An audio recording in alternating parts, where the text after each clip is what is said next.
आज हम लोग मैथ पेडागोजी का क्वेश्चन हल करते हैं। आज हमारा फर्स्ट चैप्टर है गणित की प्रकृति। चलिए अब हम लोग शुरू करते हैं नेचर ऑफ मैथमेटिक्स, गणित की प्रकृति से क्वेश्चन।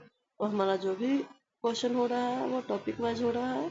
अगर आप लोगों ने इससे पहले मैंने क्लास नहीं देखे हैं तो क्लास देख ली जाके। चलिए अब हम शुरू करते हैं। आज हमारा फर्स्ट क्वेश्चन है गणित का मुख्य उद्देश्य क्या है। ए में है रटने की क्षमता बढ़ाना, बी में है तार्किक एवं विश्लेषणात्मक सोच विकसित करना, सी में केवल परीक्षा पास कराना, डी में केवल गणना करना। तो हमारा आंसर हो जाएगा बी, तार्किक एवं विश्लेषण से सोच विकसित करता है, गणित का मुख्य उद्देश्य होता है। चलिए अब हम शुरू करते हैं। क्वेश्चन नंबर टू का है गणित किस प्रकार का विषय है। ए में है केवल सैद्धांतिक है, बी में तार्किक एवं क्रमबद्ध है, सी में है केवल व्यवहारिक है, डी में है केवल मौखिक है।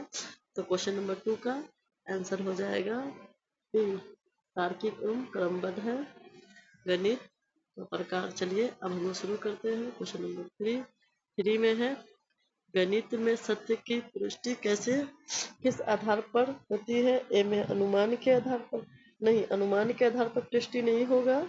चलिए अब होता है डी में है तर्क एवं प्रमाण के आधार पर, हाँ ये आंसर हो सकता है। चलिए हम लोग आगे देखते हैं। आगे है कल्पना, और सी में है कल्पना, डी में अनुभव।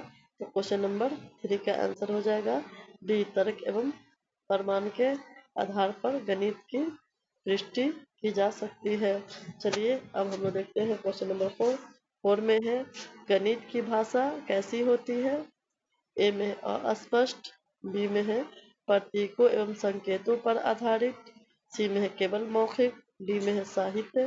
तो क्वेश्चन नंबर 4 का आंसर हो जाएगा बी, प्रतीकों एवं संकेतों के आधारित गणित की भाषा होती है। चलिए अब हम देखते हैं क्वेश्चन नंबर 5 में है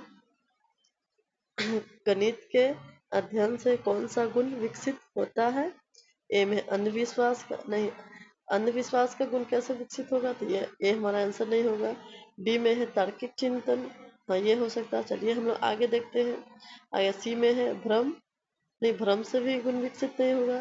डी में पक्षपात, नहीं, पक्षपात से भी नहीं होगा। तो क्वेश्चन नंबर 5 का आंसर हो जाएगा बी, तार्किक चिंतन से गुण विकसित होता है मैथ का। चलिए अब हम देखते हैं क्वेश्चन नंबर 6 में है गणित को किस विषय की भाषा कहा जाता है। ए में इतिहास की, बी में है विज्ञान की, सी में है संगीत की, और डी में है कला की। तो क्या बोला था क्वेश्चन में, गणित किस विषय की भाषा है। इतिहास विषय की भाषा नहीं होगा। बी में है विज्ञान, हाँ ये हो सकता है। चलिए हम लोग आगे भी देख लेते हैं। सी में है संगीत विषय की भाषा, नहीं, संगीत विषय की भाषा नहीं होगा। और डी में है कला विषय की भाषा, नहीं, कला का भी नहीं होगा। तो क्वेश्चन नंबर 6 का आंसर हो जाएगा विज्ञान। गणित को विज्ञान विषय की भाषा कहा जाता है।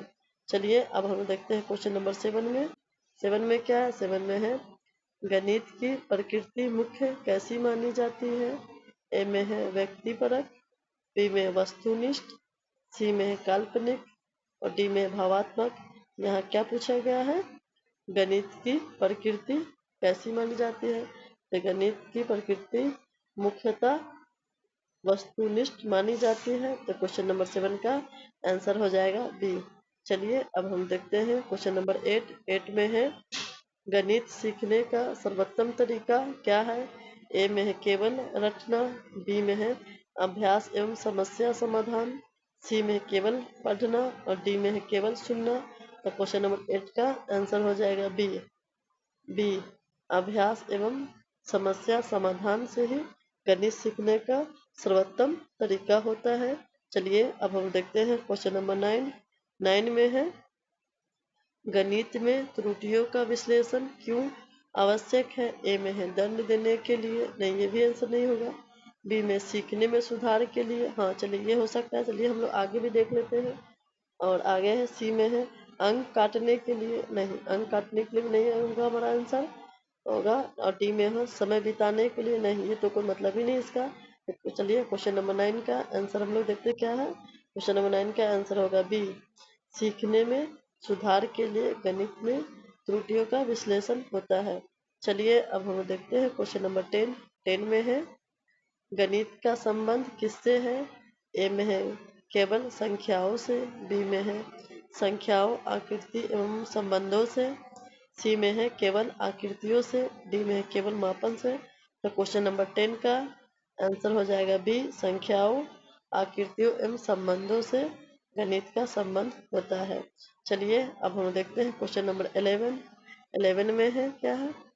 11 में है गणित किस प्रकार की सोच को बढ़ाता है? ए में है आलोचनात्मक सोच को, हाँ ये भी होगा आंसर।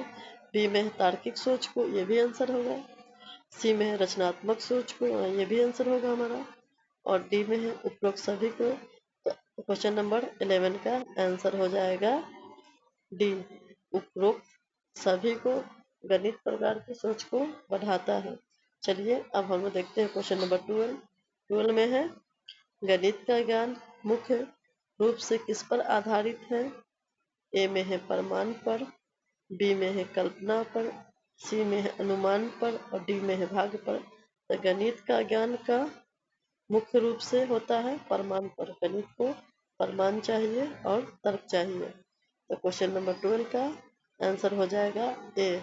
चलिए अब हम देखते हैं क्वेश्चन नंबर 13। 13 में है गणित की अवधारणाएं किससे स्पष्ट होती है? ए में है गतिविधियों एवं अनुभवों से, बी में है केवल व्याख्यान से, सी में है रटने से और डी में है दंड से। तो क्वेश्चन नंबर 13 का आंसर क्या होगा?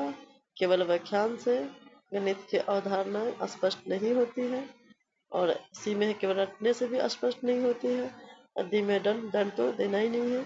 चलिए तो क्वेश्चन नंबर 13 का आंसर हो जाएगा ए, गतिविधि एवं अनुभव से गणित की अवधारणाओं स्पष्ट होती है। चलिए अब हम देखते हैं क्वेश्चन नंबर 14। 14 में क्या है? 14 में है गणितीय ज्ञान की विशेषता क्या है?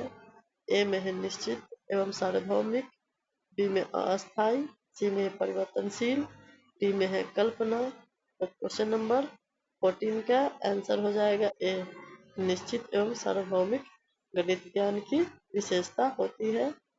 चलिए अब हम देखते हैं लास्ट क्वेश्चन हमारा 15। चलिए हम देखते हैं क्वेश्चन नंबर 15। 15 में है सीटेट के